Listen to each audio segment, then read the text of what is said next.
Herd. It's championship game night, and Brad and I are excited to come to you and talk about what's happened so far in the Ram tournament and what's happened in the actual tournament. We're going to do a little bit of a recap. So, starting out, I figured I'd remind everybody we all started with the name contest at the very beginning, and we selected Zero Flocks Given as our top name. And After that, we had round one, which was the round of 64 in the actual tournament. That was won by Syracuse Wins It All. Congratulations. And then round two, which was the round of 32, was won by Many Will Try, Few Will Succeed, also known as DJ Wiss. Oh And wow. then so he's a multiple round winner now. He won one in World Cup. And so round three is up for grabs. And right now it is pretty close. It's within like 1 to 2 Ram points. And the leaderboard has Flock Squad at the top with 30.95, Hit or Miss with 30.32, Huh. and Footloose Final Four at 29.55. La Celeste has 28.08. So really, anybody in those top four, depending on what everybody selected, if they selected San Diego State or UConn, it could swing either way, depending on what happens tonight. So that's exciting to see here at the very end. Again, the final round was Sweet 16 and on, as you all know. So kind of gives everybody a chance to plug in, maybe if you weren't as active earlier on in the tournament. Um, so we've also got some competition between the different flocks. We had Hoop Swoopers take round one. Supreme Flock took round two, and then round three. This final round is up for grabs. So It's we'll see pretty what tight. happens. It is tight. So just hopefully we'll have a tight game tonight. But Brad, you want to take us through the real tournament and some highlights that you've seen?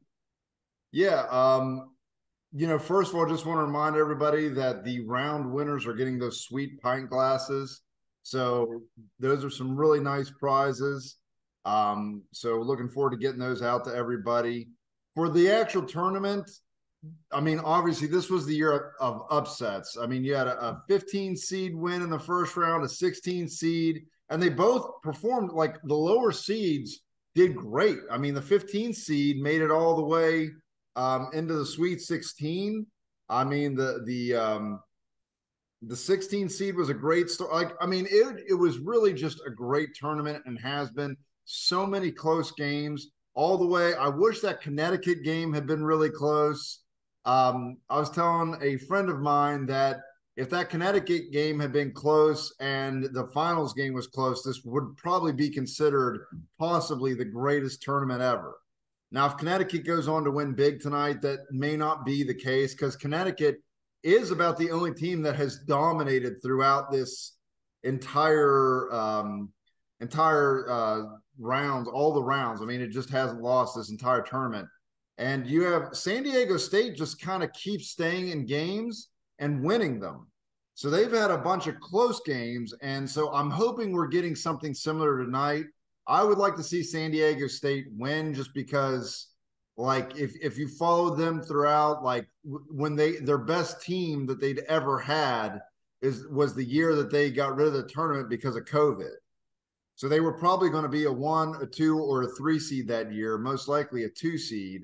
But their season got canceled because of COVID. So it would be a really cool redemption story for some of those kids that were on that team to get another shot. And I'd be excited to see them win. Um, that being said, it's not like UConn came in as like some kind of heavy favorite, so it's still a great story for them. I mean, this is a team that lost 9 games.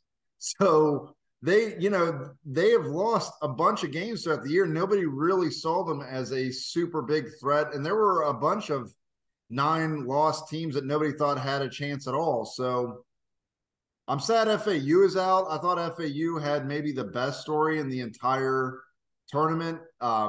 they had won the most games during the regular season, even though they were a small school. So I thought that was kind of a neat thing. And they were one shot away from being in the championship game. So I hope we see a really good game tonight. I hope we close it down. I think that this is going to be a tournament that's remembered for a very, very, very long time if the game is tight tonight.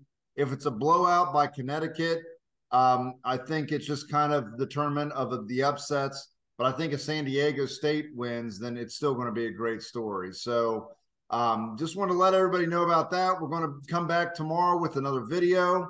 Or maybe the next day, but we'll have the finals up and we'll do a prize ceremony to close out this tournament. Stay tuned in. We are doing the NHL playoffs as the next tournament, and that's going to be in a couple weeks. So you can rest for a little while. It's not going to be nearly as intense as this tournament was. And it's going to be a lot longer, take place over a longer period of time. We consider that a round. We don't consider it a full-blown tournament like this one, so there is no RAM. You just get a pint glass for winning that one because it's only 15 choices, but it's going to be a ton of fun. But just want to remind everybody to keep your horns up and stay tuned. And we have had a great tournament, and I hope we close it out in an awesome fashion tonight. See you guys later.